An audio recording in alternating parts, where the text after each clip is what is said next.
Olá, muito boa tarde para você. Seja muito bem-vindo ao RS em Pauta desta terça-feira, 21 de abril de 2026, com imagens da capital do Rio Grande do Sul, Porto Alegre. Temperatura neste momento 23 graus, céu nublado. Tem aqui um auditório qualificado aqui no nosso estúdio, conferindo aqui o vice-presidente da Masper TV, o Antônio está aqui participando nesse feriado aqui junto com a nossa audiência, com o nosso auditório, aqui no nosso estúdio panorâmico, aqui na Avenida Carlos Gomes, para você que está nos acompanhando pelo 575, pela Parabólica Digital Brasileira, com um sinal aberto via satélite para todo o país. Obrigado pelo carinho, obrigado pela sua participação, também pelo 520 da Claro TV, para mais de 11 milhões de gaúchos do interior do Rio Grande do Sul. Obrigado pela audiência. Também a gente tem aí o nosso canal no YouTube, para toda a galáxia, né? Menos aquela parte da Lua que Artemis 2 passou lá que não pegava sinal. O resto você pode conferir aí toda a programação da Masper TV. A gente tem também aí o nosso perfil no Instagram com os bastidores, tem conteúdos exclusivos lá no site maspertv.com.br e tem aquela sugestão de pauta aí que você pode fazer, deve fazer, aquela crítica, né? Aquela sugestão no 995171412. E tem também lá o meu, obrigado por me seguir, o meu perfil no Instagram, Cláudio Andrade, _jornalista. O RS desta terça, feriado de Tiradentes, já está no ar.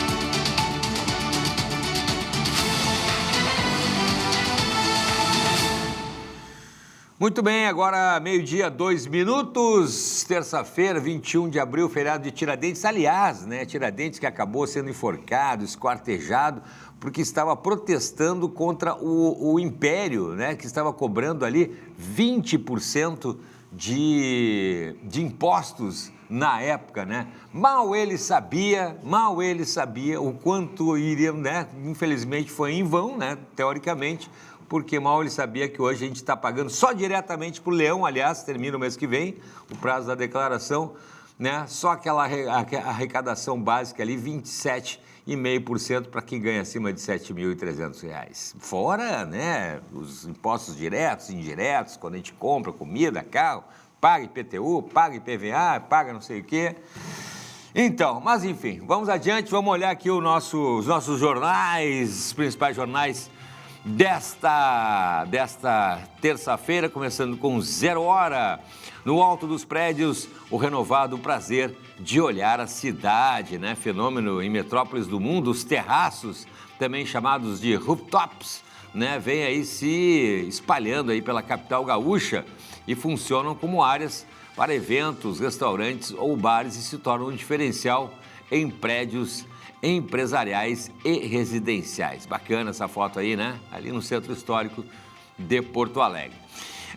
Guerra no Oriente Médio sem confirmação do Irã, negociações de paz têm impasse na véspera do fim do cessar-fogo, né? O Trump afirmou aí que a prorrogação da trégua marcada para acabar amanhã à noite é improvável e Teherã não havia garantido presença nas reuniões no Paquistão. Ali também da diversão ao pânico, né? Um acidente ali em brinquedos reforça aí a questão, né, da fiscalização desses equipamentos. Lá em cima, Estados Unidos expulsam um delegado brasileiro envolvido na prisão do Ramagem ali, né? Aí, que patuscada, né? Disseram que o cara estava preso e tal, mandaram uma super equipe de segurança, né, infiltrado e tal, e no fim não tinha nada disso. O cara foi preso pela imigração norte-americana sem nenhuma participação de brasileiros. Aliás, continua no site lá e tal, de alguns sites, como o site da Receita Federal, como o site do próprio Partido dos Trabalhadores, continua a prisão de um cara que já foi solto e que não foi nada daquilo que tinham contado, né? E depois tem a fake news, acho, né? Combatem a fake news. Vamos adiante aí, o que a gente tem mais aí? Correio do Povo, dólar cai e petróleo sobe em meio a cessar-fogo sob risco, né? O preço do barril e moeda tiveram aí novos impactos, né? Com o aumento ali, né, da tensão entre Estados Unidos e Irã. E aí a gente vê ali as imagens tristes causadas pela guerra, inclusive com crianças ali no meio, né? Também falando aqui, voltando para o Brasil, o registro de focos, o estado emite alerta de raiva dos herbívoros para 2 municípios. Nas eleições, disputa por vaga no Senado pelo Rio Grande do Sul já tem 7 nomes. E falando ali sobre Guaíba, né, o brinquedo que se rompe, deixando feridos em parque, passa por perícia agora. E no 5º andar, a Casa de Cultura Mário Quintana vai ganhar um painel em homenagem aos 120 anos de Quintana. Algumas manchetes para fechar ali na região do Vale dos Sinos. No jornal NH, doações do imposto de renda na região podem chegar a 64 milhões de reais. Esse é o valor em potencial que pode ser dirigido para entidades beneficiadas só nas cidades de Novo Hamburgo, São Leopoldo e Canoas, né? Veja como fazer para ajudar através da declaração. Você pode dirigir o seu imposto, que você vai ter que pagar de qualquer jeito, pelo menos aí para algumas entidades, né, que você gosta e que você, né, apoia. Também falando ali, né, sobre a questão ali da apresentação, da orquestra pelos 99 anos do município, uma celebração, né? E Novo Hamburgo vai ter um novo McDonald's ali, algumas das manchetes do jornal NH desta terça-feira, 21 de abril, do grupo ABC Sinos. Vamos adiante, agora 12h06, temperatura em 23 graus, e a gente vai falar sobre um assunto que interessa muita gente. Enquanto eu dou aquela arrumadinha na gravata aqui, estou recebendo nosso querido amigo, né, Dr. Guilherme Colim, para falar sobre uma questão aí do auxílio-doença e do auxílio-acidente. Será que é um ou outro? Dr. Guilherme Colim, seja muito bem-vindo, mais uma vez, obrigado pela participação. Eu que agradeço, Cláudio. Bom dia, como é que tá? Tudo tranquilo. Doutor Guilherme, muitos segurados do INSS não sabem que é possível, em casos específicos, receber o auxílio-doença e o auxílio-acidente ao mesmo tempo, né? Hoje a gente vai tirar então com o doutor Guilherme Colim essas dúvidas sobre as regras de acumulação e entender também como garantir que o trabalhador não perca nenhum desses direitos fundamentais, que é o principal, né? Vou começar perguntando para o doutor Guilherme qual a diferença, né, do auxílio-doença e também do auxílio, né, a diferença desses dois auxílios. Vamos começar pelo auxílio-doença, né? Qual é a diferença e o que acontece? Auxílio-doença e auxílio-acidente. Pequena correção, a gente segue usando a palavra auxílio-doença. Após a reforma da Previdência, o nome é benefício por incapacidade temporária, mas para facilitar, a gente segue usando a nomenclatura antiga. O benefício de auxílio-doença, benefício de incapacidade temporária, ele é devido a quem tem uma incapacidade temporária para o trabalho. Uma incapacidade, a pessoa não pode trabalhar. Por que ela não pode trabalhar temporariamente? Porque, caso ela trabalhe, ela estará sofrendo um risco de agravamento de alguma doença, ela estará em um estado de sofrimento anormal, isso acontece mais com doenças psiquiátricas, inclusive. Ela está sem força, sem saúde para desempenhar tal atividade, e assim vai. São várias as hipóteses que demonstram que aquele segurado está incapaz, está sem condições de trabalhar plenamente.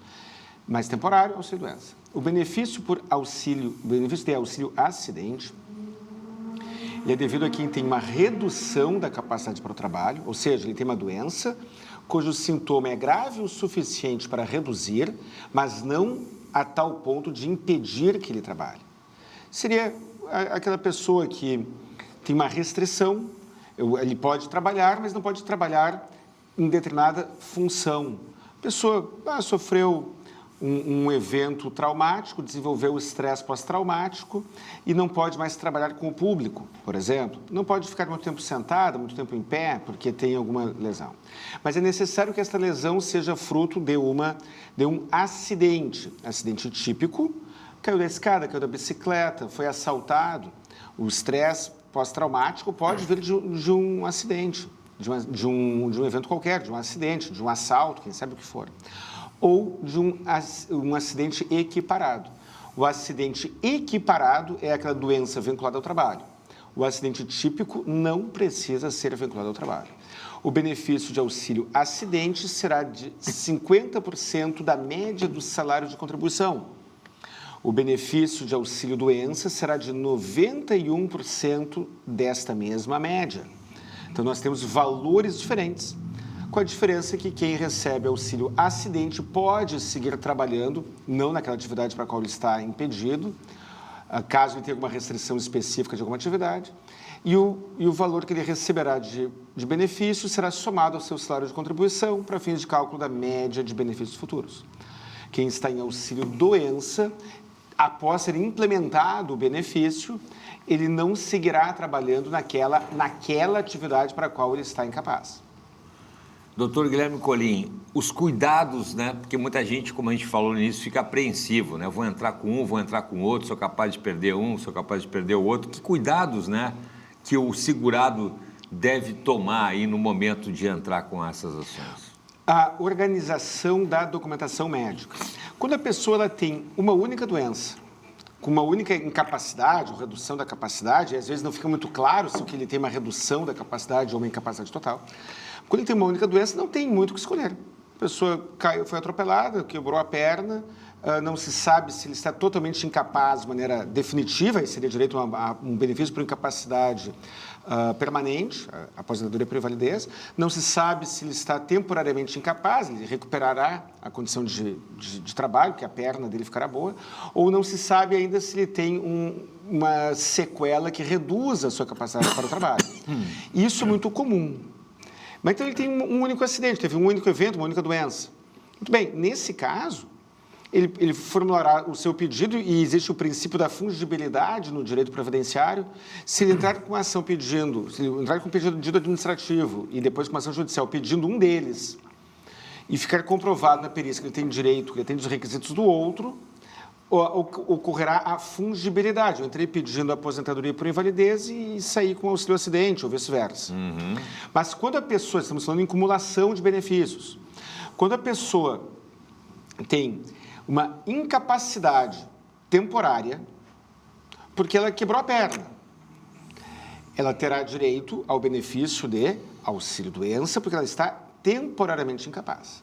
Mas quando ela, naquele mesmo período, de maneira concomitante, ela tem uma redução da capacidade para o trabalho por outra origem, e é necessário que haja, que fique muito claro, por outra origem. Vamos usar o exemplo do mal do túnel do carpo. Então, a pessoa tem o mal do túnel do carpo porque ele trabalha muito tempo digitando. Ela tem uma redução da capacidade para o trabalho, o mal do túnel do carpo está lá no decreto 3048 e é listado como uma doença laboral, inclusive. Tem mal do túnel do carpo. Quando você tem mal do túnel do carpo, trabalha como empregado, procura um advogado previdenciário, se você tivesse uma máquina de ler pensamentos, enquanto você estivesse lá falando com o seu advogado, eu tenho mal do túnel do carpo e eu trabalho aqui. O advogado, se você fosse ler os pensamentos deles, diria que ótimo, que bom. Eu estou sendo um pouco irônico. Sim, mas para entender. Que ótimo. É uma ação que tem uma altíssima chance de sucesso. O mal do túnel do carpo, por exemplo, redução laboral. Mas a pessoa, o mal do túnel do carpo na mão, não tem nada a ver com a perna quebrada. Então, ele poderá receber o auxílio-doença enquanto estiver incapaz para o trabalho por conta da perna quebrada e, concomitantemente, ao mesmo tempo, estou sendo redundante, né? Concomitantemente, sim. ao mesmo tempo, né? Poderá formular o pedido de auxílio-acidente. Dica para os colegas advogados. Muitas pessoas têm a tendência de adotar a linha do quanto pior, melhor e misturar as documentações. Eu não estou dizendo para você sonegar informações do processo. Não é isso. Estou dizendo para você filtrar o que for coerente com o seu pedido. Estou pedindo auxílio-acidente? Beleza. Então, o meu pedido de auxílio-acidente será fundado com a documentação médica coerente com os requisitos daquele benefício. Doença laboral ou acidente típico, redução para a capacidade do trabalho. Estou pedindo um auxílio-doença? Peço outra coisa. Um exemplo, doença psiquiátrica, estresse pós-traumático, depressão, transtorno de ansiedade, o que for, que pode ser decorrente do local de trabalho. O assédio moral no local de trabalho produz doenças psiquiátricas. Então, estou encaminhando um benefício de auxílio-doença acidentário. O benefício por incapacidade temporária é acidentário, o auxílio-doença acidentário tem o nome de acidentário, mas ele não é o auxílio-acidente, o nome é parecido. Então, estou discutindo aqui o auxílio-doença por conta da depressão, do estresse pós-traumático, do assédio moral no local de trabalho. Ok, é uma discussão. Mas eu tenho mal do túnel do carpo, eu tenho um problema de coluna. Eu tenho que separar as documentações e explicar que uma coisa é uma coisa, outra coisa é outra coisa, e aqui eu discutirei uma coisa e aqui outra coisa. E muitas vezes vem o advogado, vem o próprio segurado e mistura tudo. E aí ele acaba obtendo um benefício.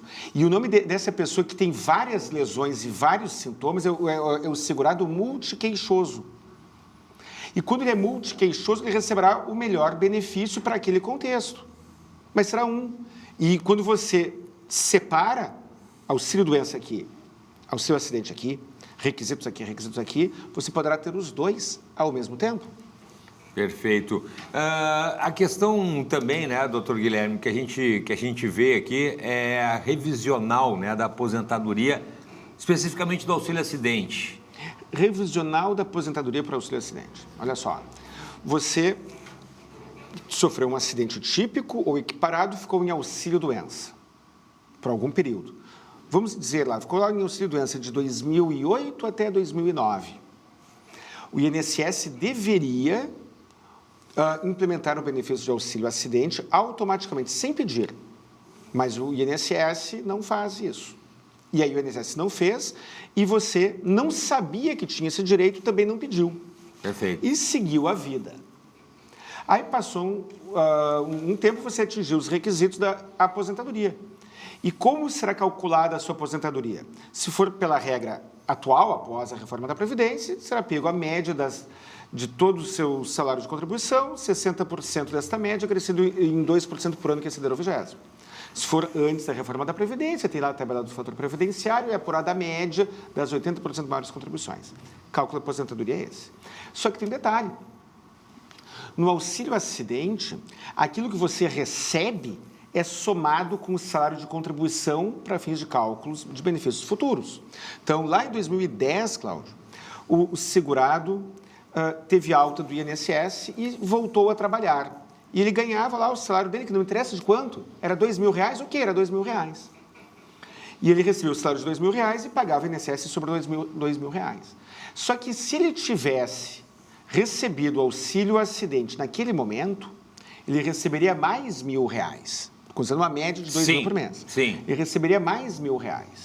2 mais 1.000 são 3.000. Então, essas contribuições que ele fez após a alta daquele auxílio-doença, em que os requisitos do auxílio-acidente estavam presentes, mas não foram, mas o benefício não foi implementado, aquelas contribuições que ele fez após e que ele não recebeu o valor, ele poderá pedir para incluir aquele valor como se ele tivesse recebido, para então puxar a média do salário de contribuição para cima e recalcular a aposentadoria. Doutor Guilherme Colim, para quem se conectou agora, então vamos fazer um resumo aqui do que a gente está falando agora aqui. Estou recebendo aqui, para quem se conectou, o doutor Guilherme Colim, falando sobre a questão, né, do auxílio-doença e do auxílio-acidente. Resumo rápido. Auxílio-acidente precisa ser vinculado ao trabalho? Auxílio-acidente, a doença que provocou o auxílio-acidente não precisa ser vinculada ao trabalho se for acidente típico. Se for uma doença que não seja um acidente típico, aí sim precisa ser vinculado ao trabalho. Perfeito. Acidente e auxílio-doença preserva a condição de segurado? O auxílio-acidente não preserva mais a condição de segurado. Até o ano de 2018, 2019, eu não me lembro bem de cabeça, preservava. Hoje não preserva mais. Recebe o auxílio-acidente, está recebendo o dinheiro, ótimo. Se não efetuar algum pagamento de contribuição previdenciária, perderá a condição de segurado, não deixará pensão por morte, caso venha a falecer, não terá auxílio reclusão, se for preso, não terá uma aposentadoria por invalidez, caso sofra um outro acidente.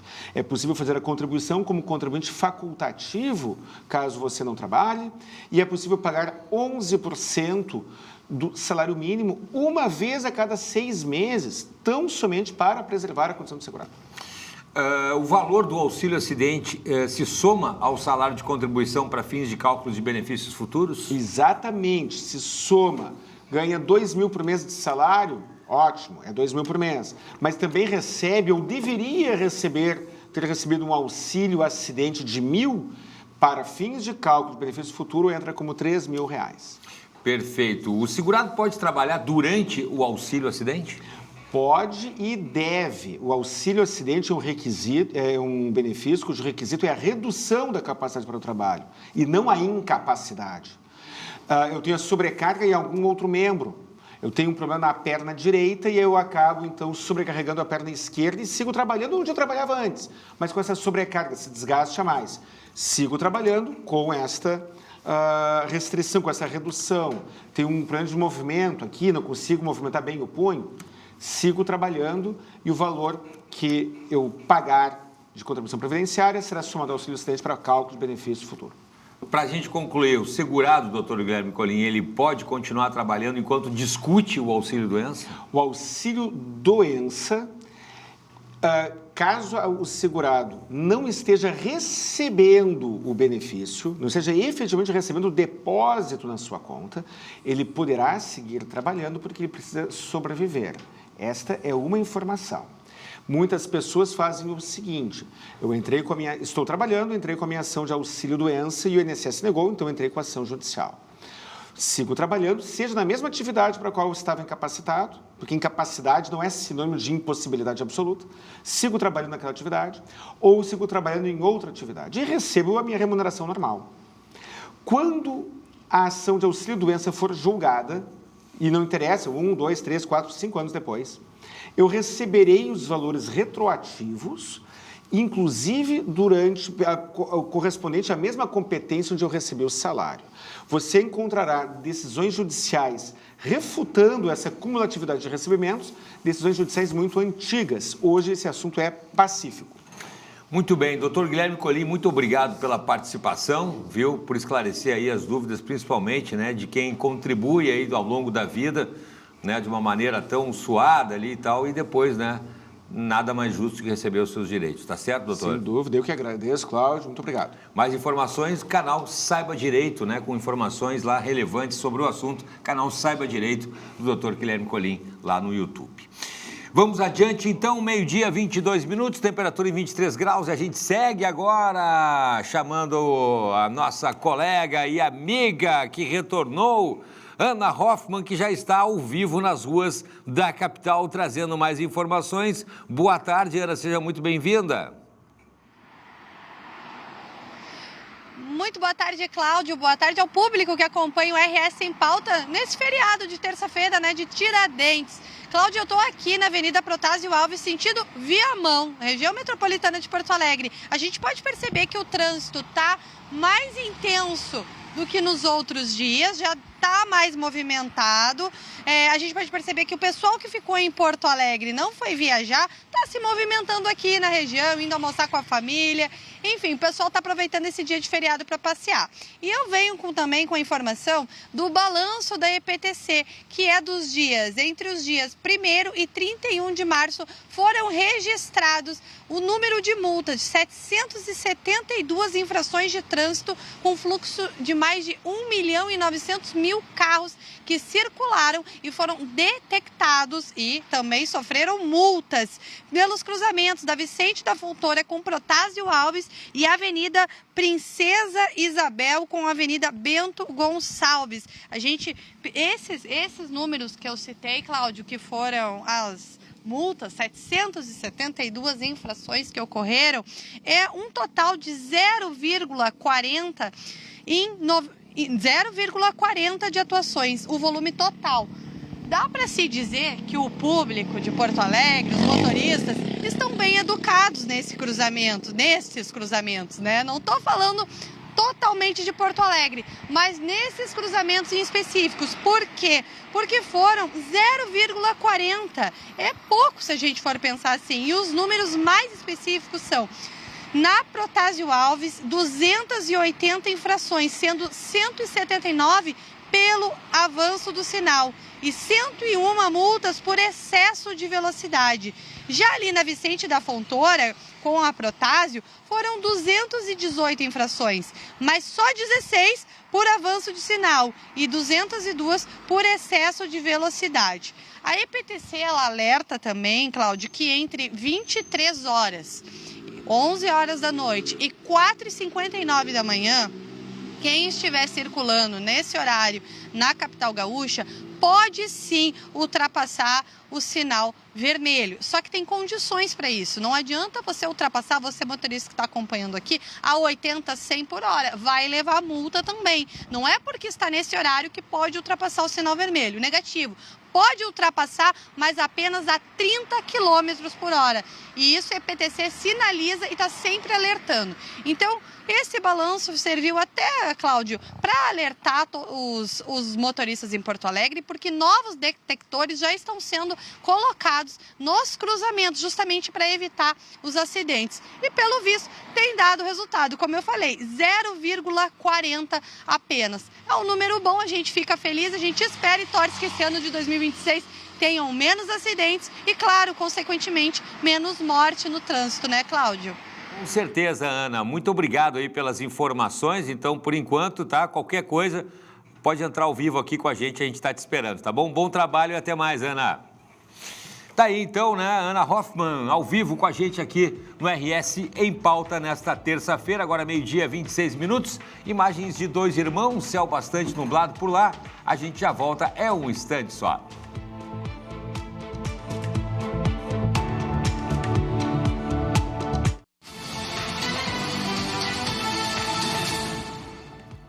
Muito bem, estamos de volta com o RS em Pauta desta terça-feira, agora 12h30.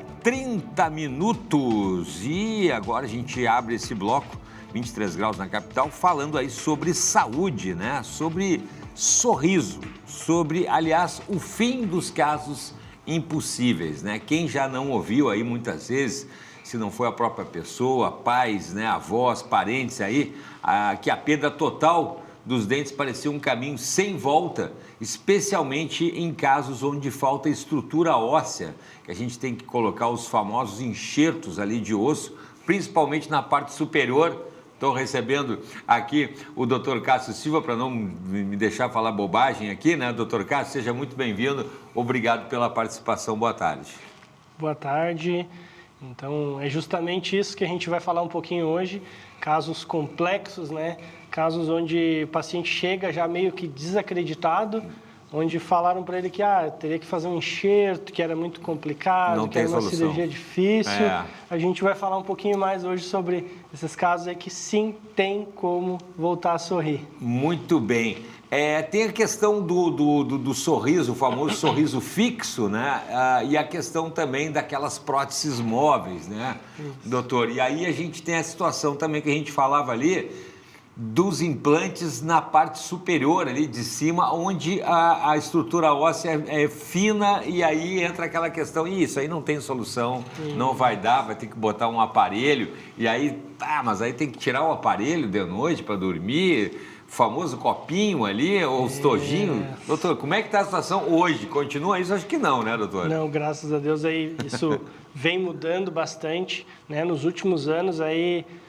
Quem realmente procura, né, um profissional bem habilitado, hoje temos tecnologia para estar reabilitando casos onde antigamente era praticamente impossível era mesmo? Voltar a ter um sorriso fixo, né? A parte superior, né, em cima do sorriso, aqui o sorriso superior, geralmente o pessoal acabava usando o que? A dentadura, né? Isso. A prótese total, a famosa chapa. A chapa. E né, a senhora botava no copinho com água para dormir sem dente, né? E isso parece estranho, mas isso é muito realidade ainda. Até hoje, né? Muita gente ainda procura. É um tratamento que funciona, mas infelizmente ele não deixa o paciente feliz, poder comer, se alimentar, sorrir com a confiança. É verdade, né? É incômodo. Então, hoje, através de implantes zigomáticos, implantes pterigoides, transnasais, transsinusais, que são técnicas modernas e muito seguras, né, qualificadas por artigos científicos, a gente consegue estar fazendo o quê? Próteses fixas, totalmente fixas em apenas um dia. Olha não é aí. mais 9 meses, 1 ano e meio de tratamento sem enxerto ósseo, ou seja, não precisa tirar enxerto do crânio, do ilíaco. Ou até comprar o próprio enxerto ali também. Enxertos que não são... Que é um médico específico, um dentista específico para aquilo ali, não é nem o dentista principal ali. Exato. Então, tudo isso gerava o que? Transtorno, dor, burocracia, tempo de tratamento. Imagina. E às vezes não dava certo. Frustração, né? Não dava certo. Às vezes caía. Dava rejeição. Caía a rejeição do implante. Então, hoje, com essas técnicas de pilares da face, né, nos últimos anos, nos últimos 5, 6 anos, desenvolveu demais. Já são técnicas utilizadas há mais de 20 anos, né, por Paulo Maló, por referências nossas aí. Mas nos últimos 5 anos isso vem avançando muito e hoje já é rotina, a gente consegue fazer uma cirurgia dessa em consultório, não precisa mais nem ser em hospital. Isso. E devolver o sorriso fixo no mesmo dia para o paciente. No mesmo dia é fantástico. Vamos lá, doutor Cássio, a gente falou e ouvi ali, termos ali, mais ou menos, eu ouvi, acho que uns 3 tipos de tratamentos ali, né? Nasais, inclusive. Como é que é? Vamos repetir de novo para o pessoal que está acompanhando ali. Hoje, as principais técnicas para a gente instalar esses implantes são implantes zigomáticos, que são esse osso da maçã do rosto, aqui, ó, dessa bochecha. A gente tem um osso muito forte aqui, que é uma estrutura da face, e a gente ancora esse implante aqui. Pode aproveitar. E fica muito bom e devolve o dente no mesmo dia. Temos técnicas de implante mais para trás, lá onde nasce o siso. Isso, famoso siso. Pterigoide. É um osso muito forte, é um pilar da face e a gente bota esse implante lá. Também ali, tranquilamente. Não precisa do enxerto. E aqui embaixo do nariz a gente tem um ossinho, né, transnasal, transsinusal, técnicas no pilar canino, que a gente chama, que é do ladinho do nariz. A gente tem um osso muito nobre, muito forte, e a gente instala o implante ali e já faz a carga imediata. Fantástico, fantástico, né? E doutor Cássio, na prática, o que muda na vida? Eu posso até responder, né? O que muda na vida de um paciente que sai de uma prótese removível, por exemplo, né? Ou de um quadro extremo ali, né? E volta a ter dentes fixos. Deve ter casos que deve ter marcado lá o consultório, né, doutor? Sim. A gente tem alguns casos muito lindos, né? Eu não tenho um, eu tenho vários. Imagino. Ontem até entreguei um caso muito bonito. O paciente veio de outra cidade aqui do interior. E fez lá na nossa clínica essa reabilitação com implantes zigomáticos. E geralmente a paciente chora, a gente chora junto, a gente abraça. Gente, muda tudo. Muda tudo. Muda tudo. A paciente já estava mais de 1 ano sem dentes.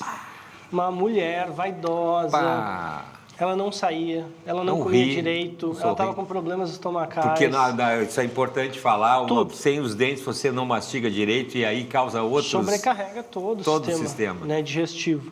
Então, quando a gente realmente entrega esse sorriso fixo, realmente é muita emoção. É saúde, qualidade de vida, é mais que estética, né? Não muito é, mais. Claro, a estética ela vem junto. Vem junto. Né? Mas... Principalmente para a mulher. Sim, autoestima. A autoestima, assim, e a segurança, a confiança de poder sorrir. Achava que nunca mais ia... Poder voltar a socializar. Imagina, gente, sair, sorrir, a gente vive tirar foto. A gente vive num estado aqui que é churrasco, né? É verdade. Domingo, churrasco em família. Imagina. Não tem como comer um churrasco adequadamente tá louco. Com uma dentadura. Dói, gente, dói. Imagina a pessoa lá tem que comer ali uma salada de maionese e olhe lá. Não dá, né? E todo mundo com aquela picanha passando ali. Só água na boca só e a água gente na não boca. aproveita. Gente, é só um dos pequenos, grandes problemas, né?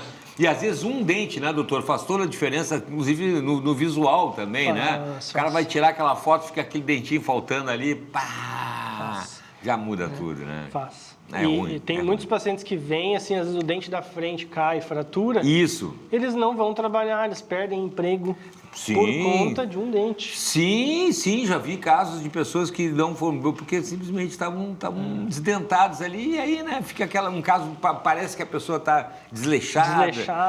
Não cuida da aparência, né, não cuida da saúde. Né? E o que acha... Vou fazer uma pergunta aqui que o pessoal, né, deve estar ali em casa. Tá, tudo bem, doutor Cássio e Cláudio, mas e aí? Essas tecnologias devem custar milhões de dólares daí, né? Isso aí não deve ser só para o Elon Musk fazer isso aí daí. Não é bem assim, né, doutor? como que funciona antigamente era vendido tratamentos assim em dólares, realmente. Isso, é verdade. Os Que iam implantes... pagar e não iam pagar um tempão para não correr o dinheiro, já cobrava do paciente em dólar. Exato. E os implantes eram tudo importados, né? Isso, matéria Hoje importante. a gente tem tecnologia nacional de ótima qualidade, ótima excelência, até mesmo Várias vendida opções. no mundo todo, né? Sim. O Brasil, ele está numa tecnologia dentro da odontologia muito avançada e isso facilita para nós, dentistas, e para o paciente. Imagina, Ou seja, a gente consegue diminuir custo e com rapidez. e trazer agilidade no tratamento, né? Com condições muito mais bacanas do que era antigamente. Sim, porque realmente tinha que era vender elite. uma casa, um carro para Era fazer elite, um tratamento era desse. elite. Um tratamento bom, botar os dentes, o sujeito tinha que vender, às vezes, um carro, uma casa Exato. ali, porque é só elite. Aí o pessoal acabava falecendo com metade dos dentes da boca faltando.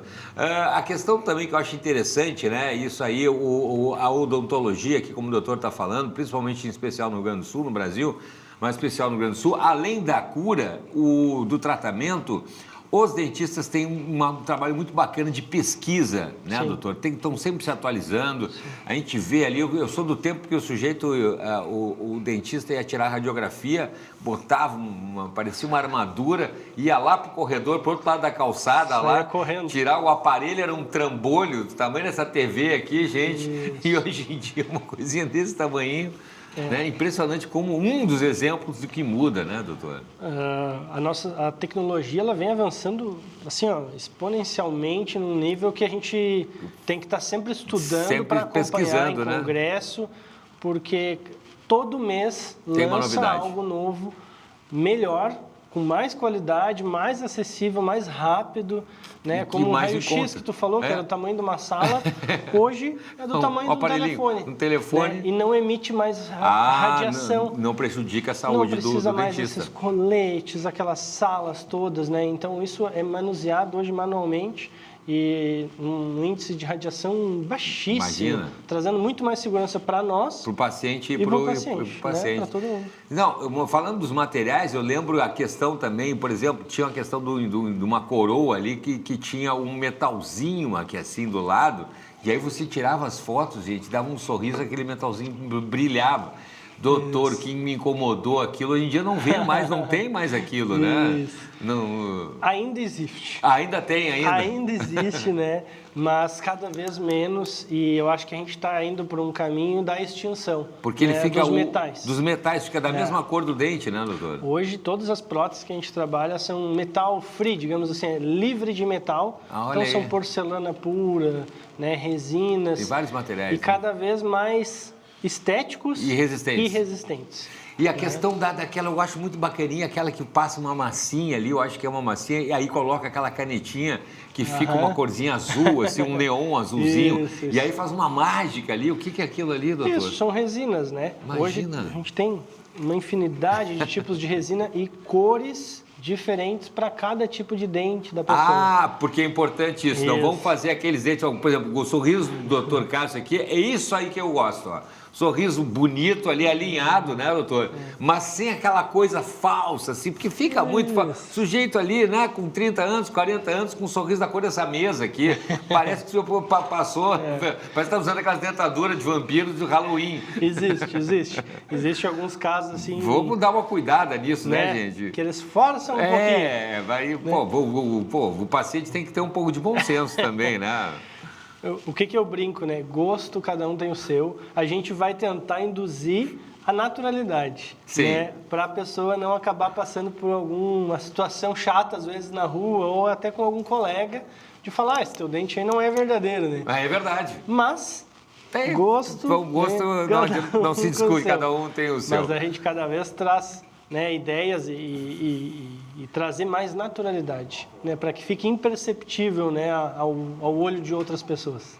Então, que bacana. Olha aqui, ó, vamos para a gente concluir, doutor Cássio, você está com um problema aí, perdeu 1, 2, 3, 4, tanto faz quantos dentes perdeu. Tanto faz. Procure, né? Vai ter uma solução. Olha os casos aqui, se perdeu a entrevista, olhe lá para trás quantas técnicas de tratamento você tem aí. Com certeza, né? Uma vai se adequar ao seu problema. O que não pode fazer é ficar aí com boca fechada, comendo mal, saúde mal, autoestima lá embaixo, né? E dizendo que não é o seu caso e ouvindo outras pessoas falar que o seu caso não tem solução. Conversa aí com o Dr. Cássio, com um profissional, né? E resolva e tenha qualidade de vida e saúde, né, doutor? Então, esse fica um recado, né, para ti que está passando por esse problema, ou uma mãe, um parente, um colega, uma tia que passa por isso há anos e às vezes ela tem até medo de ir ao dentista, né, e receber aquela não resposta. sabe se é caro, se vai doer. Hoje a gente faz a dor dormindo. também. O pessoal tem Hoje medo. essas cirurgias maiores a gente faz em consultório tudo com sedação consciente, dormindo, sedação endovenosa. Local, né? Faz local, mas procedimentos que a pessoa faz relaxada. Quando a pessoa acorda, ali já está tudo pronto. Resolvido em um único turno. Mudou então, sua vida. 3, 4 horas resolve. Muda completamente a tua vida, o teu jeito de viver a vida, de participar, às vezes, de eventos, de festas da família, né? E de realmente dar uma nova chance para ti, porque a gente merece, a gente tem essa vida aí para aproveitar o que tem de melhor, né? Eu queria também aproveitar o momento, né, e deixar um convite aqui. Eu e minha esposa, a gente tem nossa clínica, a gente está fazendo um evento para dentistas. Opa! Justamente, a gente tem uma escola, né, e a gente está fazendo um evento de gestão de odontologia, né? Vou deixar aqui o convite por aqui favor, depois. Eu passo, por favor, @ Clínica_Castilhos. A Clínica Castilhos, né? Bota ali o convite ali pra gente ver. Segura firme aí, doutor, ali, ó. Tá ali o convite. Aí está o convite, né, para uma odontologia mais próspera, né, para a tua carreira como dentista, né, e trazendo o quê? Qualidade de vida para os teus pacientes. Então fica o convite dia 19/5, mês que vem. Mês que vem. Uma terça-feira à noite, para dentistas e profissionais da área da saúde. Eu vou deixar esse convite por favor. Contigo. Obrigado, doutor. Se acaso tu não conseguir. Obrigado, doutor. Às vezes lembra de algum colega, algum parente. Uma imersão que presencial. Seja dessa área. Vai ser um evento muito bacana, né? Feito para dentistas, de dentistas para dentistas, né? Trazendo o quê? Os nossos anseios, as nossas, às vezes, evoluções que a gente tem que estar tendo para entregar o melhor para o nosso paciente sempre. Sempre vai ser pelo nosso paciente, né? Então, fica a dica, a gente tem que estar sempre em evolução, em constante aprendizado e com networking, com pessoas que sabem mais que a gente para estar elevando a gente na nossa área. Maravilha, doutor Cássio. Entra lá, @ Clínica_Castilhos, né? E tenha mais informações. Todo mundo ganha, paciente, médico, dentista, todo mundo ganha, né? Pela qualidade de vida das pessoas. Obrigado mais uma vez, doutor. Muito obrigado pelo espaço. Parabéns pelo trabalho. Muito bem, agora 12h47. Olha que bonita imagem aqui do meu lado, de Igrejinha. Que bacana. Um abraço para o pessoal de Igrejinha. Sábado estive entrevistando o prefeito de Igrejinha. Tá chovendo lá em Igrejinha, temperatura em 23 graus e já tempo instável em Igrejinha. Por aqui na capital também está nublado. A gente vai para o intervalo em seguidinha. Estamos de volta.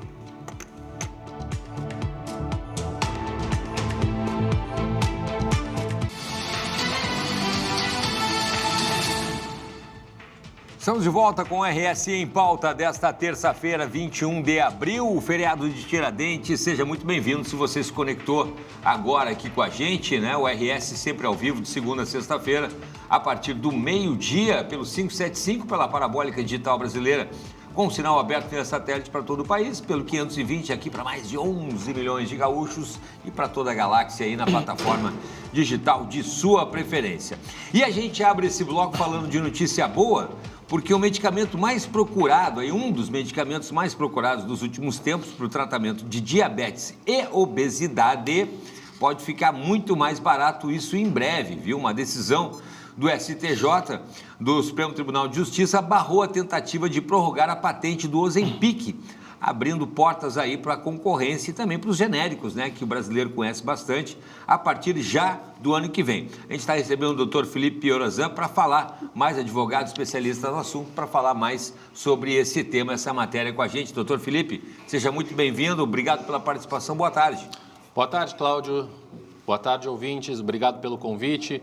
Então vamos lá, vamos tratar desse caso, né, do fim da patente do Ozempic, como está sendo colocado na imprensa, né? Teve uma decisão recente, agora, de março, do Superior Tribunal de Justiça, e que reconheceu, na verdade, que essa patente, né, da semaglutida... Que é um laboratório?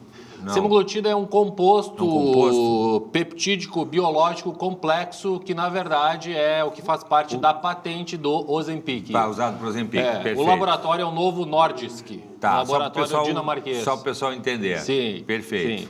Então, aquela canetinha lá, que revolucionou, né, a situação de obesidade, mas também de diabetes e outras situações. De mais de R$1.000. Exatamente. É um fenômeno mundial e agora ela está em discussão a tecnologia dela, se ainda continua válida no Brasil, com o direito de exclusividade de patente ou não, né? O Superior Tribunal de Justiça disse que não se pode abrir exceções à regra, de modo que a regra era clara desde o início. Ela foi depositada, essa patente, em 20/3 do ano de 2006, e teve sua expiração em 20/3 do ano de 2026, sem uma exceção de prolongar. A indústria queria de 12 a 13 anos a mais. Bom. Só também para o pessoal que está nos acompanhando, doutor Felipe, entender o que é a patente, né? O direito daquele produto, da criação daquele produto, como é que funciona a patente? Perfeito, boa pergunta. Porque as empresas, né, e aqui a gente está falando de uma indústria farmacêutica mundial, elas investem muito tempo e recursos em P&D, que a gente chama, pesquisa e desenvolvimento, né? Então, assim, a própria carta patente do Ozempic, vamos tratar assim, ela tem cerca de 80 páginas, né? Daquele aminoácido, daquela molécula que vai chegando a determinados testes e resultados. Então, assim, ela custa bilhões de dólares em desenvolvimento. Sim, pesquisa. E quando ela chega num desenvolvimento aceitável, aqui no Brasil, por exemplo, ela passa pela Anvisa e outros regulamentadores e entra no mercado. E aí o Estado brasileiro, assim como o Estado mundial, né, de tratados internacionais, confere um direito de exclusividade para vender aquele medicamento por determinado período, de forma exclusiva. Perfeito, que é 20 anos. No caso, em regra, via de regra. Via de regra, patente de invenção é 20 anos e patente de modelo de utilidade 15 anos, no caso 20. O que tem a ver isso com, por exemplo, com genérico, doutor, que o brasileiro conhece bastante, que né, a gente sabe que é um remédio, mas que tem a fabricação genérica lá, ou é o mesmo composto, mas com nomes diferentes. Seria também um direito de você fabricar aquele remédio similar, mas com outro nome? Daí, como é que fica isso? Exato. O nome, sim, né? O nome a gente faz já de cara, assim, a distinção do que o nome pertence à marca, né? Que é um outro ativo da propriedade intelectual ao lado das patentes. Mas quando se abre espaço para o genérico? Abre-se espaço para o genérico quando uma patente, seja ela, no caso, farmacêutica ou tecnológica ou de engenharia, ela cai em domínio público. Ou seja, perfeito. Expirou o prazo de exclusividade do Estado, expirou aquela exclusividade. Então, dá para entrar o genérico. E muito disso tem a ver com essa decisão do STJ. Por quê? Antes, logo na época aí do Covid, mais ou menos, em 2021, né, o STF ele teve uma discussão muito ampla sobre esse tema, né, numa ação direta de inconstitucionalidade que debatia o que na prática vinha acontecendo no Brasil, de que patentes farmacêuticas, para citar um exemplo, existem N indústrias, né, tecnológicas, elas têm um período de tramitação no INPI muito mais extenso. Longo. Por quê? Ela é muito complexa, né? E face a falta de pessoal, da autarquia e tecnologia e tudo mais, ela acabava sendo estendida para além do prazo de 20 anos, mais 8 anos ou algo nesse sentido. Sim. E isso gerava uma insegurança absoluta, principalmente da indústria brasileira. Claro. Porque não sabe quando termina aquilo lá para começar a fabricar, se preparar para fabricar, para fabricar produzir, algo né? Similar, enfim, idêntico não vai ser, principalmente nessa complexidade. Sim. E também do Sistema Único de Saúde, dentre outras situações. Poder disponibilizar também. Poder disponibilizar, né? Isso é importante. E aí a gente tem assim a questão do preço, né? Que o pessoal de casa deve estar perguntando lá, mas doutor Felipe, e aí? Como é que fica a questão do preço e da concorrência? Né? Porque daí eu acredito que o mercado possa ficar mais, digamos, aberto daí a esse tipo de situação e, consequentemente, a gente ter uma redução no preço, doutor Felipe? Normalmente, sim, né? Mas nesse caso, o efeito ele não costuma ser imediato, justamente sim, pela complexidade ali, enfim, né? Eu também não sou sim, da indústria farmacêutica, sim, mas sim, assim, dos aminoácidos e etc. Sim. Tem bastante complexidade. Essa complexidade faz com que a indústria nacional ela precise também desenvolver a sua própria fórmula, né? Que não será idêntica. Ela precisa aprovar testes de segurança, teste sim, para saber a eficiência, de usabilidade, enfim, sim, de modo que atualmente há pelo menos 14 pedidos frente à Anvisa referente a Ozempic especificamente? Exatamente. Vamos tratar de Ozempic, referente a essa solução técnica. Perfeito. Isso tem a ver também com a questão da demora, né, do INPI, né, doutor? O fabricante alegou que o processo de análise da patente, por exemplo, demorou. E aí, por que o STJ entendeu que mesmo com a demora do órgão público, a patente não pode ser prorrogada além dos 20 anos? Isso se chama segurança jurídica. Isso tem várias interpretações, né? Mas ela está, inclusive, na Constituição Federal, que diz o quê? A patente nada mais é do que um privilégio temporário, né? Para fazer uso exclusivo de determinado invento. Pelo desenvolvimento, pela própria pesquisa, pelo valor investido. Pelo direito à saúde, sim, inclusive, sim, que é um princípio fundamental, pela função social, pela defesa do consumidor, livre concorrência, dentre tantas outras coisas. A gente viu na pandemia muitas patentes sendo quebradas por uma questão de segurança, né? Você ficava dependente de importar, de comprar, de tudo mais, aí não, vamos produzir aqui mesmo, que torna até inclusive mais acessível para o governo. Exato. A pandemia foi um efeito muito atípico, né? Nem que a gente botasse todos os laboratórios do mundo em full time produzindo, não conseguiríamos dar vazão, verdade, em nível mundial ao que aconteceu, né? Então, às vezes, por mais que, e isso, Cláudio, vale a distinção, que o fato de uma patente não estar ativa atualmente não significa necessariamente uma aprovação da Anvisa, de um novo player no mercado. Sim, tem isso. Então, assim, não está ativa, tudo bem, agora alguém pode tentar produzir. Mas o que a indústria também faz? Ela já está lançando novos componentes. A caneta também já é uma espécie de patentes aí. Então, começa a criar patentes secundárias, ou mesmo melhorias no método, no processo, que vão criando outros tipos de patentes, né? Vão melhorando a tecnologia. Eu me lembro, isso é interessante, né? Eu me lembro do assunto, nada a ver com medicamentos, mas a questão das patentes, a Motorola tinha um celular que você abria, o flip, que eles chamavam, e atendia já a ligação.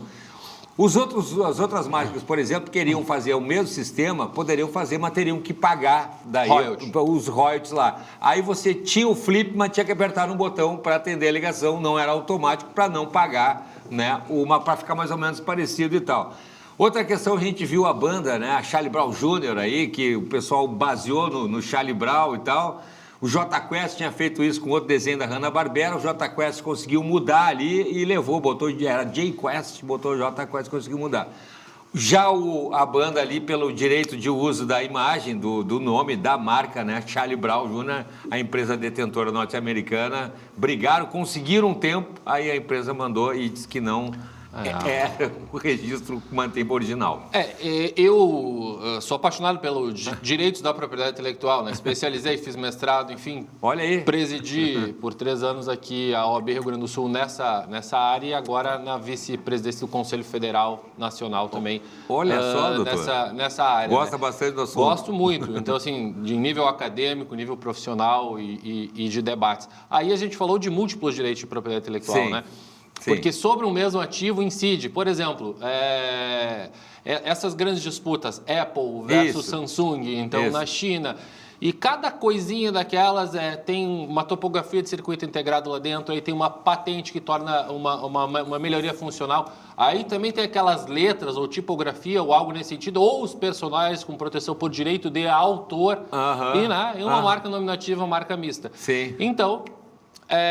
basicamente, assim, o sistema ele apresenta uma certa complexidade, né? Mas também não há dúvida de que todas as nações mais desenvolvidas do mundo fazem bom uso do sistema de propriedade intelectual. Sim, eu acho justo. Porque, vamos dizer, se a gente pega uma commodity, que é o próprio café, e transforma ele e coloca ele dentro de uma cápsula, qual a quantidade de café vai dentro de uma cápsula? Ah, pois então. Quanto custa uma cápsula? É verdade. A qualidade é verdade. Eu lembrei de outra questão da música, o Michael Jackson, uma época, comprou os direitos das músicas dos Beatles, depois o Paul McCartney comprou de volta também, tudo nasceu num papo inocente, numa janta, e o Michael foi lá e comprou mesmo. E muitos que não tem direito, que se perde também, a gente vê, né, músicas e tal, e filmes e coisas que depois de 70, 80 anos fica... Entra em domínio público. Domínio público. Você vê, o direito autoral é maior, né? 70 anos depois da morte do autor, o fonograma. Já o privilégio de patente ele é menor, ele é de 20 anos. E não quer dizer que o STJ tenha prejudicado, vamos dizer, a indústria importante falar isso. do Ozempic. Na verdade, não. Ele seguiu o raciocínio do STF e atribuiu uma segurança jurídica para dizer, olha, o prazo de patentes aqui é de 20 anos. Agora é o seguinte, houve infrações nesse período entre a data do pedido e a data de tramitação frente ao NPI. Teve indústria, por exemplo, que fez infração. O fato de ter expirado a patente não impede que a indústria vá requerer as perdas e danos, né? Duas Porque coisas separadas. Porque ela já estava válida. Sim, duas coisas separadas, né? A gente pode ver isso, doutor Felipe, como uma vitória aí do direito à saúde sobre os interesses comerciais, daí essa relação também, né?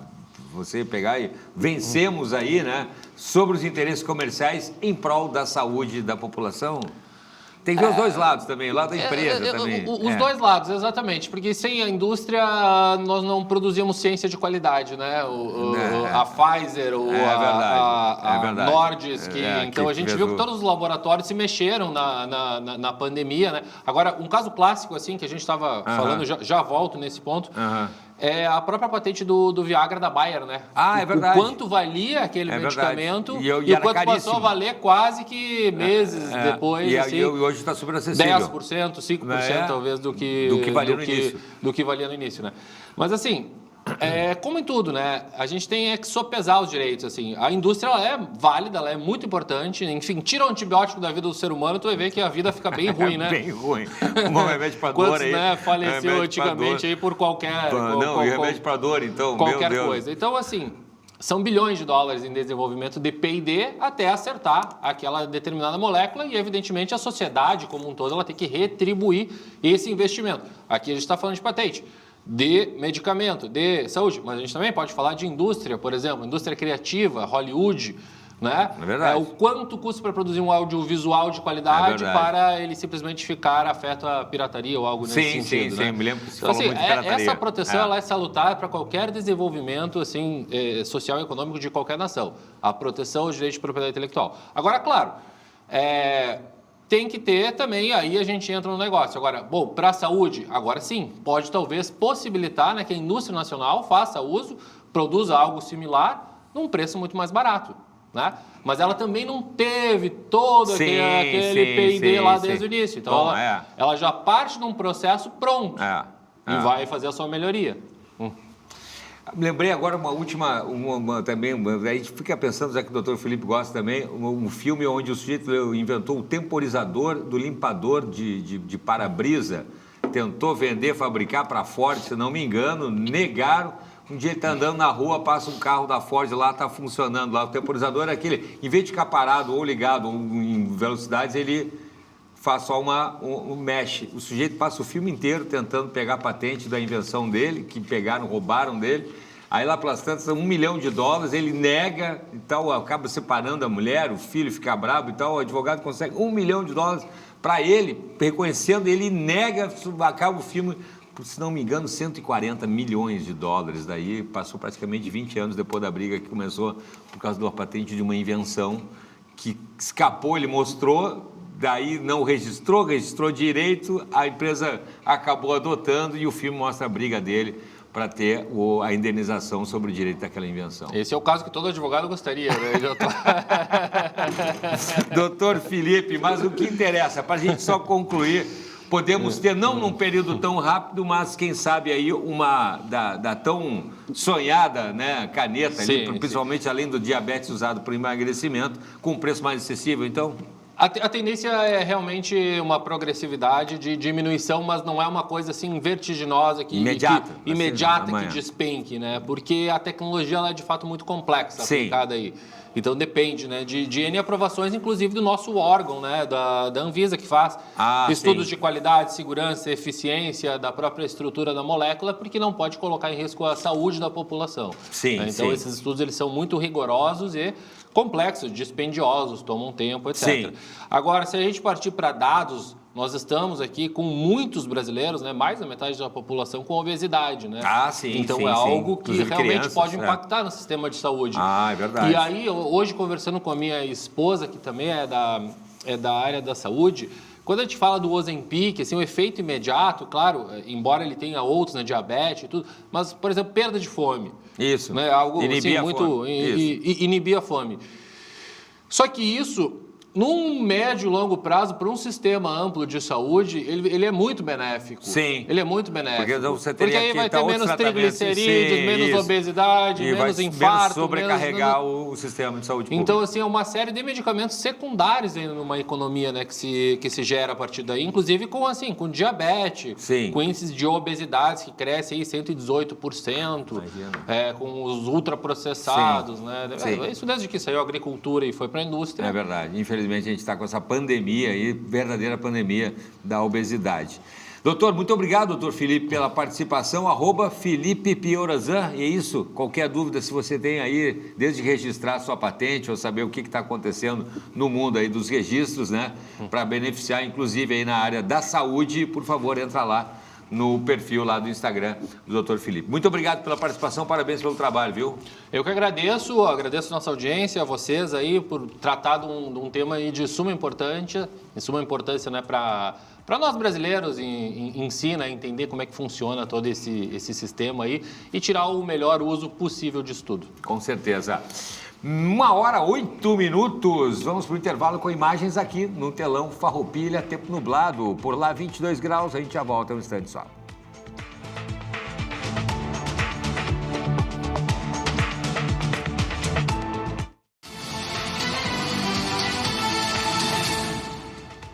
Muito bem, de volta com o RS em pauta e a gente tem atualização lá sobre a questão dos brinquedos, né? Que muita gente acabou se ferindo lá em Guaíba e a Ana Hoffman foi conversar com os bombeiros para saber mais detalhes. É isso mesmo. E segundo a delegada Caroline Calegari, as últimas informações é que o brinquedo Torre despencou 2 metros e que não tinha documentação e nem nota fiscal. Ainda os laudos do IGP não saíram para a imprensa, mas a gente vai conversar agora com o bombeiro tenente aqui do Corpo de Bombeiros do Rio Grande do Sul, Tenente Vieira, para maiores informações e dicas para a gente. Quando for frequentar algum parque de diversão, levar um filho, um sobrinho, um afilhado. Tenente, o que a gente tem que observar? Muito obrigada por nos receber. Bom dia, olha só. A primeira coisa que eu acho que é o ideal, né, para que as pessoas observem, já ao chegar no parque, verificar se aquele local, aquele parque possui o alvará de prevenção contra incêndios. Por que isso? Porque significa que o bombeiro recebeu o plano de prevenção com um laudo técnico, né, referente à elétrica, à estrutura e também dos materiais de acabamentos e revestimentos. Então, esse passou por uma análise, passou por uma vistoria, significa que esse parque também tem um plano de emergência caso aconteça alguma coisa. Ok, tem o alvará, sabemos que o Corpo de Bombeiros esteve presente naquele local. Após, o que é o ideal? A gente cuidar o quê? As regras dos brinquedos, né? Questão de altura, questão de peso, observar ali, ver se o funcionário está conferindo questão da segurança, dos cintos, dos travamentos, né? Se ele está atento ao funcionamento da máquina, se ele não está muito disperso, né? Por que a gente fala isso? Porque muitas vezes a gente está na fila esperando para brincar. Então são coisas que o pai, que a mãe já consegue observar no ambiente, que é a preocupação do funcionário com o brinquedo e com a segurança das pessoas, né? Então são dicas que a gente dá e que as pessoas têm que ter em mente também. Olhei tudo, está tudo tranquilo, a princípio está tudo certo, mas eu achei uma faísca, um barulho diferente. Bom, o que eu posso fazer? Liga para o Corpo de Bombeiros. Liga para o telefone 193, o Corpo de Bombeiros está 24 horas de serviço à disposição. Se precisar, o Corpo de Bombeiros vai até o local, faz uma vistoria extraordinária referente aos brinquedos novamente, onde a gente pode solicitar novamente os laudos atualizados e assinado pelo engenheiro responsável do parque. Então isso dá uma garantia, dá uma segurança, mas não significa também que a gente não possa ter um problema, né? Porque, querendo ou não, os brinquedos são feitos por máquinas, né? A gente não pode ficar na dúvida, né, Tenente? Percebeu alguma coisa, então liga para o Corpo de Bombeiros e observa, é claro, como o senhor falou ali, se tem aquele laudo, né? E esse laudo, de quanto em quanto tempo é necessário ser revalidado? Esses parques, quando vêm para os municípios do Rio Grande do Sul, eles são eventos extraordinários, então eles podem ficar até 90 dias. Ele pode pedir um lapso temporal menor, de 50 dias, de 40 dias, dependendo do tempo que ele quer ficar, mas o prazo máximo é 90. Então o bombeiro pega, antes do parque funcionar, ele faz um plano de prevenção, junta esses laudos com o que eu falei, entrega no Corpo de Bombeiros. Passa por uma análise, passa por uma vistoria antes do início do trabalho. O bombeiro liberou o alvará de prevenção contra incêndio, está vistoriado pelo Corpo de Bombeiros. Tá? Esse parque começou a funcionar, se tudo transcorrer bem, nesses 90 dias é apenas uma única vistoria. Mas se alguém achou algo estranho, algo diferente, uma ferrugem muito agressiva em alguma estrutura do parque, algumas faíscas, problema de rede elétrica, alguma coisa assim, pode ligar para o Corpo de Bombeiros, porque a nossa vistoria extraordinária, ela não tem hora, ela não tem dia, pode ser que nem hoje num feriado, o Corpo de Bombeiros vai até lá e refaz essa vistoria e solicita novos laudos. Provavelmente, então, falando mais sobre esse parque, Tenente, talvez então não tivesse o laudo atualizado, não tivesse em dia. O que o senhor acha que aconteceu? Bom, na documentação para o Corpo de Bombeiros, o plano de prevenção dele estava de acordo, a vistoria também, e os laudos estavam de acordo. Estava assinado por um engenheiro, né, responsável pelo parque. Então, da parte documental do Corpo de Bombeiros, eu não tenho como fazer, porque o Corpo de Bombeiros não discute com o proprietário, com o responsável técnico, questão de estruturas, de materiais. O Corpo de Bombeiros apenas exige a documentação necessária conforme manda a legislação. E está aqui a documentação, está aqui o plano de prevenção. Eu faço a vistoria, tem o extintor, tem a saída de emergência, a sinalização da saída de emergência, tem a iluminação de emergência, estando tudo de acordo com os itens que são solicitados por lei, o Corpo de Bombeiros acaba validando. Né? Mas daí cabe salientar que aí a responsabilidade desse laudo é de quem assina, de quem possui um CREA, juntamente com o proprietário do empreendimento. A gente lamenta essa situação que aconteceu, já aconteceu outras vezes esses incidentes, e a gente espera que isso não aconteça mais, né, Tenente? Mas eu quero que o senhor deixe uma última dica para quem está acompanhando aqui a Masper TV. Bom, a dica que eu posso dar para vocês é o seguinte: vamos aproveitar? Vamos. Tem esses cuidados mínimos com que eu falei para vocês, né? E, se precisar, liga para o Corpo de Bombeiros. Eu não preciso fazer uma denúncia diretamente no balcão. Posso ir até o quartel do Corpo de Bombeiros? Posso. Mas posso ligar para o telefone 193 e pedir que o Corpo de Bombeiros faça uma vistoria? Também posso. Mas eu tenho receio de incomodar o Corpo de Bombeiros por uma coisa que pode ser simples. O Corpo de Bombeiros está 24 horas à disposição da sociedade. O que vocês podem achar simples, para nós é muito importante. Né? Então o Corpo de Bombeiros vai, se a gente houver necessidade, a gente faz a solicitação de novos laudos. Se a gente achar que não é importante, né, que a pessoa estava somente assustada, o parque segue trabalhando, a rotina segue normal e a gente retorna para o quartel, conta com o Corpo de Bombeiros. Tenente, muito obrigada por receber a Masper TV aqui, a gente fica muito feliz com essas explicações, eu tenho certeza que o público de casa vai aproveitar muito. Obrigado, e o Corpo de Bombeiros, né, está aí à disposição, conta com a gente aí 24 horas por dia, 7 dias da semana.